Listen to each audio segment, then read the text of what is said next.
Finally झाली ना माझ्या मोठ्या भावाची एंगेजमेंट. आता सकाळ सकाळचे उठलो आणि घरचे डायरेक्ट मला बेकार मोठा काम देऊन टाकला. ते म्हणजे हे सुनेबाई चहा प्यायलं मागण्यालं आलीस तर पाय नाही तर पाय तू आता. जेव्हा आमच्याकडे हळदीची रसम असते तेव्हा असं घरी घरी जाऊन मागण्याला आणि चहा प्यायला असं जाऊन सांगावं लागतं. आता ती बोंबाबोंब करून माझी घरोघरी झाली होती. मग निघलो होतो 3-9च्या स्पीडनी वहिनीच्या गावी. मग तेवढ्यात आपण असे नागिन डान्स करणारे दिसले ना आता हे पिकअपवाले म्हणजे बेकार असतात नाही का, नागिन डान्स करत जातात. त्यांचा नादच नाही करायचा, बेकार आहेत. फायनली वहिनीच्या घरी पोहोचलो होतो. आता हे एंगेजमेंटचा कार्यक्रम कधीच होऊन गेलं तर पण आता मी लय लेट टाकू राहिलो नाही का पब्लिक. मग आता कार्यक्रमाची सुरुवात झाली होती. मग फायनली माझ्या मोठ्या भावाची एंगेजमेंट झाली. भाऊ लय खुश होता नाही का. आता कसं आहे, वहिनी आपली घरी येणार आहे. मग ती झालं त्यांचा कार्यक्रम, इकडे मस्त फोटोशूट करून घेतला.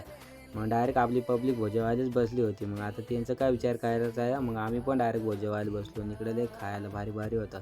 मग तिकडून डायरेक्ट घरी आलो. भावाच्या आधी आम्हीच हळदी लावून बसेल होतो. आता आम्ही बेकार माणूस आहोत, जिथं दिसला तिथं हळद लावूनच बसतो, जसं का आमचंच लग्न आहे.